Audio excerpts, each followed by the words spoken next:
बुद्धिमान हाथी और चालाक सियार। एक घने जंगल में एक विशाल और बुद्धिमान हाथी रहता था जिसका नाम गणेश था। उसकी बुद्धिमत्ता और शांत स्वभाव के कारण सारे जानवर उसका बहुत सम्मान करते थे। हर समस्या के समय जानवर गणेश के पास सलाह लेने आते थे और वह हमेशा उनकी मदद करता था। एक दिन जंगल में एक चालाक सियार आया जिसका नाम था श्याम। श्याम बहुत ही चालाक और स्वार्थी था। उसे दूसरे जानवरों की परवाह नहीं थी, उसे बस अपनी भलाई की चिंता थी। उसने गणेश के बारे में सुना और मन ही मन सोचा, क्या सच में ये हाथी इतना बुद्धिमान है जितना लोग कहते हैं? चलो इसे परखता हूं। श्याम गणेश के पास गया और हंसते हुए बोला, गणेश भाई, क्या तुम सच में इतने बुद्धिमान हो जितना लोग कहते हैं? गणेश ने शांतिपूर्वक मुस्कुराते हुए जवाब दिया, समय और अनुभव से बहुत कुछ सीखा है मैंने, लेकिन बुद्धिमानी केवल ज्ञान में नहीं बल्कि इसे सही दिशा में उपयोग करने में है।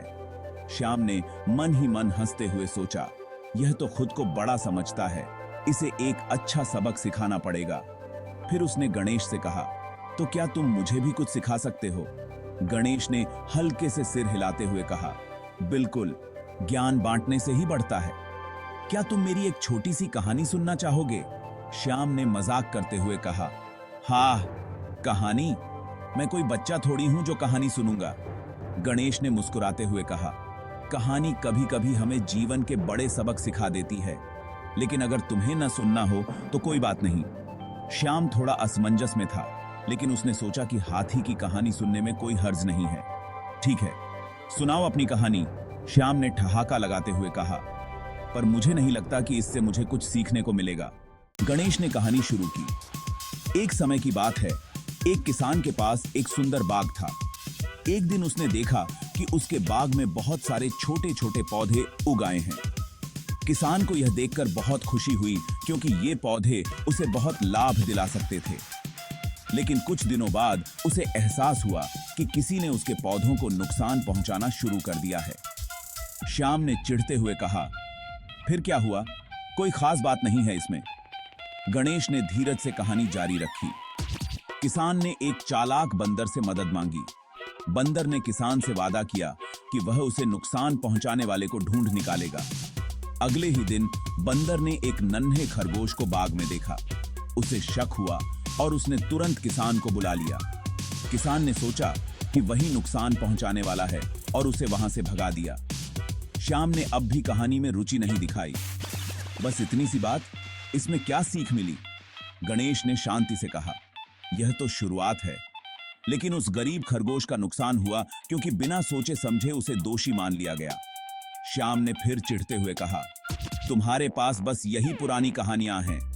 क्या तुम मुझे एक भी ऐसा सबक सिखा सकते हो जो मुझे सच में फायदा पहुंचाए? गणेश ने मुस्कुराते हुए कहा, तुम्हारी समझ के लिए और एक कहानी है मेरे पास। अब श्याम थोड़ा गुस्से में था, लेकिन उसने सोचा, चलो एक और सुन लेता हूं, इसके बाद इसे उसकी जगह दिखाऊंगा।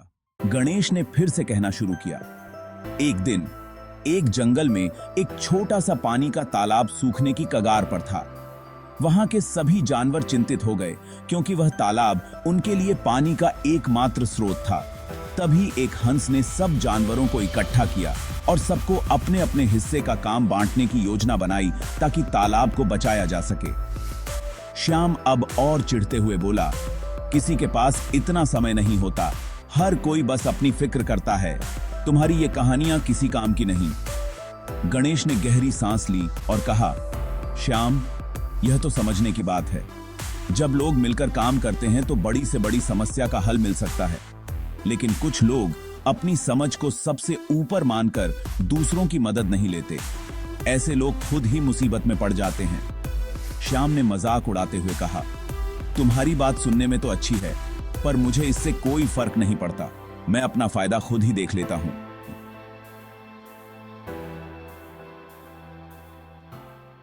कुछ दिन बाद श्याम को जंगल में एक बेशकीमती फल का पेड़ मिला।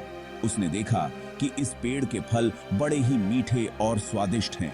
श्याम ने तुरंत उस पेड़ पर कब्जा कर लिया और तय किया कि वह किसी और जानवर को इसके पास नहीं आने देगा।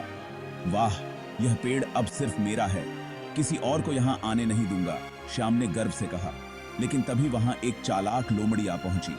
लोमड़ी ने श्याम को पेड़ पर बैठे देखा और मुस्कुराते हुए कहा, अरे वाह, तुमने तो एक अच्छा पेड़ ढूंढ लिया है, लेकिन क्या तुम जानना चाहोगे कि यह पेड़ कैसे बचाकर रखा जा सकता है?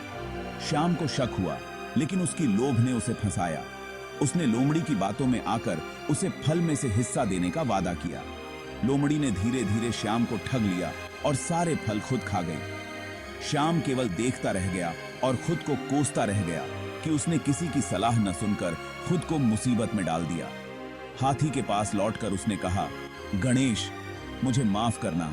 मुझे अब समझ में आया कि समझ और बुद्धिमानी सिर्फ अपने लाभ के लिए नहीं होती।